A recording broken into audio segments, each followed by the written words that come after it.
민주당 전당대회 돈봉투 사건의 핵심 인물인 윤관석, 이성만 의원의 구속 전 피의자 신문이 오늘 진행됐습니다. 국회 비회기 중 구속영장이 재청구되면서 체포동의안 표결 없이 심사가 열린 건데요. 두 의원은 혐의를 적극적으로 소명하겠다고 밝혔습니다. 취재기자 연결해 관련 내용 알아보겠습니다. 김혜린 기자. 네, 서울중앙지방법원에 나와 있습니다. 네, 지금은 심사가 종료됐죠? 네, 오늘 오전 10시부터 열린 윤관석, 이성만 의원의 구속 전 피의자 신문이 조금 전인 12시 40분쯤 끝났습니다. 앞서 법원에 출석하기 위해 모습을 드러낸 윤관석 의원은 취재진 앞에서 짧게 심경을 밝혔습니다. 직접 들어보시겠습니다.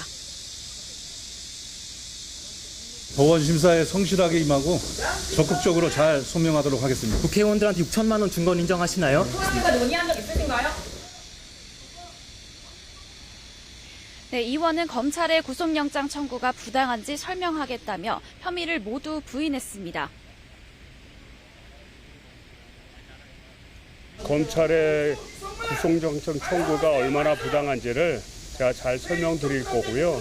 현명한 판단을 받는데 최선의 노력을 다하도록 하겠습니다. 돈봉투 받은 혐의에 대해서는 인정하시나요? 아니, 그걸 제가 인정한 적이 없는데. 네, 이 의원은 법원 출석 직전 검찰청사 앞에서 기자회견을 열고 단순 전달자라는 검찰의 전제로만 따져봐도 자신은 법리적으로 무죄라고 주장했습니다. 두 의원이 돈봉투 의혹으로 구속 위기에 놓인 게 이번이 처음이 아니죠? 네, 앞서 검찰은 두 의원의 신병 확보를 한 차례 시도했지만 지난 6월 체포동의안이 부결되면서 법원이 구속영장을 자동으로 기각했습니다. 그로부터 50여일 만에 검찰이 다시 구속영장을 청구한 겁니다. 국회가 지금은 휴회 중인 만큼 두 의원은 이번엔 체포동의안 표결 없이 곧장 영장 심사를 받게 됐습니다. 혐의는 첫 구속영장 청구 때와 마찬가지로 정당법 위반 혐의가 적용됐습니다.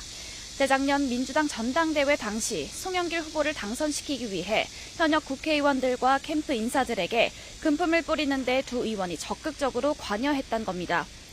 특히 검찰은 윤 의원의 경우 현역 의원들을 상대로 한 금품 살포를 지시하고 또 300만 원씩 든 봉투 20개를 국회의원들에게 제공해 범행을 주도한 정도가 크다고 봤습니다. 이 의원은 이렇게 뿌려진 봉투 1개를 수수하고 또 경선 캠프 운영비와 지역 본부장 제공 명목으로 캠프 관계자에게 각각 100만 원, 1000만 원씩을 건넨 혐의를 받고 있습니다. 오늘 심사에서도 혐의를 두고 공방이 벌어졌습니까? 네, 두 의원이 검찰의 영장 청구에 맞서 싸우겠다며 공개적으로 혐의를 부인해온 만큼 오늘 심사에서도 치열한 공방이 오간 것으로 알려졌습니다. 검찰은 공개적인 비판이 계속되자 금권 선거는 민주주의의 커다란 위협이라며 두 의원의 구속 필요성을 강조하기도 했습니다. 특히 오늘 법정에서 그동안 진행된 수수 의원 특정 상황에 대해서도 설명할 예정이라고 밝혔습니다.